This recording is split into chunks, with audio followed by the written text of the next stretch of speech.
আসসালামু আলাইকুম প্রিয় ভিউয়ার, সবাই কেমন আছেন? আজ আমি দারুণ একটা মাংসের রেসিপি আপনাদের মাঝে শেয়ার করব। বাসায় পালা 3.5 কেজি ওজনের মোরগের মাংস, সেটাও আবার চুই ঝাল রসুন দিয়ে ম্যারিনেট করে রান্না করেছি। এতটা মজা হয়েছে, আপনারা বাসায় ট্রাই না করলে বুঝবেন না। এভাবে মুরগির মাংস রান্না করলে গরু খাসির কথা ভুলেই যাবেন। আশা করি রেসিপিটা আপনাদের ভালো লাগবে। চলুন আমার খামারটা আপনাদেরকে দেখিয়ে দিই। দেখুন, এই হলো আমার খামার।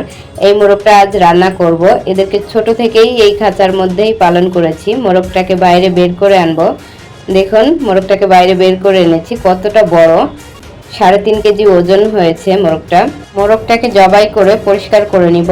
দেখুন, মোরগটা ভালো করে পরিষ্কার করে নিয়েছি। এখন কেটে নিব। মাংসটা কেটে নিয়েছি, এরকম পিস করে কেটেছি। আপনারা আপনাদের পছন্দ মতো কেটে নিতে পারেন। এখানে 3.5 কেজি মাংস আছে। আমি আজ 2 কেজি মাংস রান্না করে দেখাবো। 2 কেজি মাংস ধুয়ে নিয়েছি সুন্দর করে। এখন ম্যারিনেট করব। ম্যারিনেট করার সময় আমি অর্ধেক মশলা ব্যবহার করব, আর অর্ধেক মশলা রান্নার সময় ব্যবহার করব। এখানে দিয়ে দিব 1 টেবিল চামচ আদা বাটা, 1 টেবিল চামচ রসুন বাটা, হাফ টেবিল চামচ জিরার গুঁড়া, হাফ টেবিল চামচ গরম মশলার গুঁড়া, সেই সাথে অ্যাড করব হাফ টেবিল চামচ লাল মরিচের গুঁড়া। মরিচটা আপনাদের টেস্ট অনুযায়ী দিবেন, যে যেমন মরিচ খেতে পছন্দ করেন। হাফ চা চামচ হলুদের গুঁড়া, 2 চা চামচ লবণ অ্যাড করে দিব। লবণটা আপনাদের স্বাদ অনুযায়ী দিবেন। আমি 2 চা চামচ লবণ দিয়েছি, পরবর্তীতে টেস্ট করে নিয়ে দেওয়া যাবে। এখন দিয়ে দিব 2টা পেঁয়াজ কুচি ও একটা রসুন কুচি। পরিমাণ মতো তেল দিয়ে দিব। আমি এখানে 3 টেবিল চামচ তেল দিয়েছি। সব কিছুকে খুব ভালো করে ম্যারিনেট করে নিতে হবে। আমি এখানে ফার্স্ট করে দিয়েছি। অবশ্যই খুব সুন্দর করে ম্যারিনেট করে নেবেন। যত সুন্দর করে ম্যারিনেট করবেন, মাংসের টেস্টটা ততই বেড়ে যাবে। ম্যারিনেট করে মিনিমাম আধা ঘন্টা রেস্টে রেখে দিতে হবে, তাহলে মাংসের ভিতর মশলাটা খুব ভালো করে পৌঁছে যাবে। আপনারা চাইলে হাতের সাহায্যেও মাংসটা ম্যারিনেট করে নিতে পারেন। আমি মাংসটাকে ম্যারিনেট করে নিয়েছি। এখন একটা ঢাকনা দিয়ে ঢেকে আধা ঘন্টা রেস্টে রেখে দিব। ফিরে এলাম আধা ঘন্টা পর রান্নায়। চুলায় প্যান গরম করে নিয়েছি। এখন দিয়ে দিব 4 টেবিল চামচ সয়াবিন তেল। তেলটা আগে দিয়েছি, এজন্য এখানে 4 টেবিল চামচ তেল দিলাম। এখন কিছু গোটা মশলা অ্যাড করব। 2 টুকরা দারচিনি, 3টা এলাচের মুখ ফাটিয়ে নিয়েছি, একটা তেজপাতা, 1 চা চামচ আস্ত জিরা দিয়ে 5 সেকেন্ড ভেজে নিব। 5 সেকেন্ড মশলাটাকে ভেজে নিয়েছি। এখন দিয়ে দিব 3টা মিডিয়াম সাইজের পেঁয়াজ কুচি ও ছোট একটা রসুন কুচি। নেড়ে মিশিয়ে নিব। পেঁয়াজ ও রসুনটাকে হালকা কালার করে ভেজে নিব। অপেক্ষা করব কালারটা চেঞ্জ হয়ে আসা পর্যন্ত। দেখুন, পেঁয়াজের কালারটা চেঞ্জ হয়ে গেছে। এখন দিয়ে দিব 1 টেবিল চামচ আদা বাটা, 1 টেবিল চামচ রসুন বাটা, হাফ টেবিল চামচ লাল মরিচের গুঁড়া, হাফ টেবিল চামচ জিরার গুঁড়া, হাফ টেবিল চামচ গরম মশলার গুঁড়া। মশলাটা যাতে পুড়ে না যায়, এজন্য সামান্য একটু পানি দিয়ে দিলাম। এখন নেড়ে মিশিয়ে নিব। এখানে লবণ হলুদ আমি দেইনি, খেয়াল করেছেন। লবণ হলুদটা পরে অ্যাড করব। এই পর্যায়ে মশলাটাকে খুব ভালো করে কষিয়ে নিতে হবে।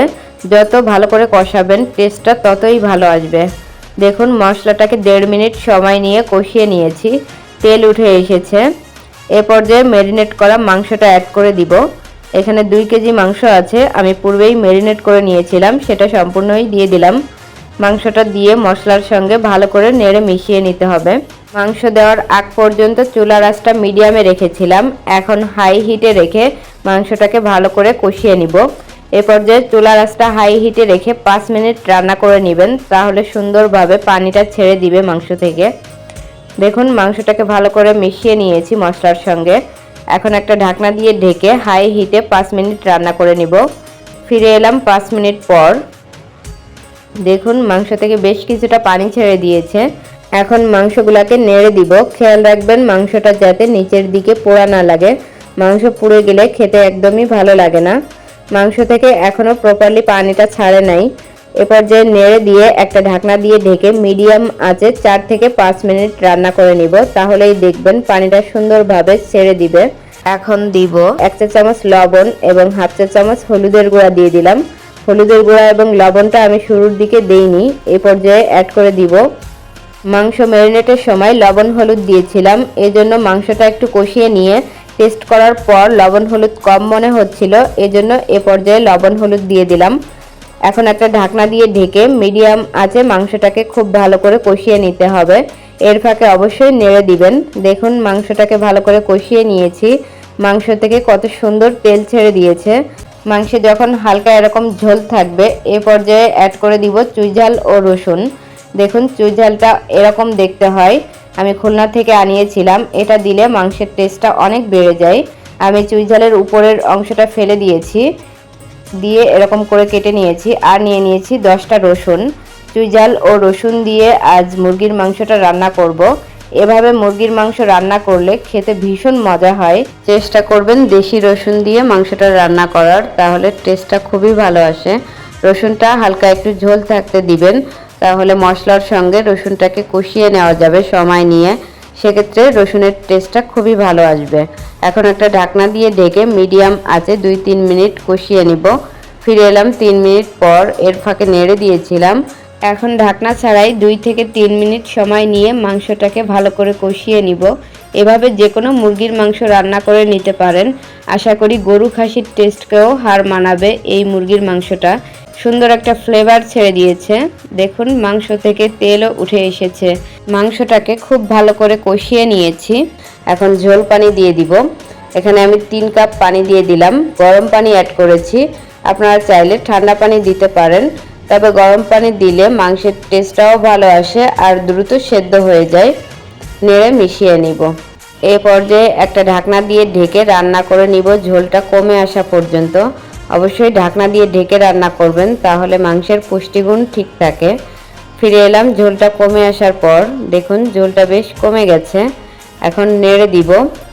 মাংসে সুন্দর একটা ফ্লেভার আনার জন্য আমি কিছুটা কাঁচামরিচ অ্যাড করে দিব। আপনারা চাইলে স্কিপ করতে পারেন। 7টি কাঁচামরিচ দিয়ে দিলাম। সেই সাথে দিয়ে দিব ভাজা জিরার গুঁড়া। ভাজা জিরার গুঁড়া দিলে মাংসে খুব সুন্দর একটা ফ্লেভার আসে। এখন একটা ঢাকনা দিয়ে ঢেকে অপেক্ষা করব ঝোলটা কমে আসা পর্যন্ত। যে যেমন ঝোল পছন্দ করেন সেই অনুযায়ী ঝোলটা কমিয়ে নেবেন। দেখুন মাংসের তেল ছেড়ে দিয়েছে। এ পর্যায়ে চেক করে নেবেন লবণটা ঠিক আছে কিনা, কম থাকলে অ্যাড করে দিবেন। এখন সার্ভিং ডিশে পরিবেশন করে নিব। খুব সহজভাবে দারুণ স্বাদের মোরগের মাংস রান্না করে দেখিয়েছি। রেসিপিটা ভালো লাগলে আমাদের চ্যানেলটাকে সাবস্ক্রাইব করে রাখবেন। সাবস্ক্রাইব করে রাখলে আমি যখনই মজার মজার ভিডিও ছাড়ব সঙ্গে সঙ্গে আপনাদের কাছে নোটিফিকেশন পৌঁছে যাবে। যারা অলরেডি সাবস্ক্রাইব করেছেন তাদেরকে অসংখ্য ধন্যবাদ। কাছ থেকে দেখিয়ে দিচ্ছি, দেখুন কতটা লোভনীয় হয়েছে। খেতেও ভীষণ মজা। আপনারা বাসায় ট্রাই করে দেখতে পারেন। রেসিপিটা আপনাদের ভালো লাগবে। পরবর্তীতে কোন রেসিপি দেখতে চান কমেন্টে জানাবেন। আপনারা সবাই ভালো থাকবেন। আমাদের জন্য একটুখানি দোয়া করবেন। চ্যানেলটাকে সাবস্ক্রাইব করার অনুরোধ জানিয়ে আজ আমি এখানেই বিদায় নিচ্ছি। আল্লাহ হাফেজ।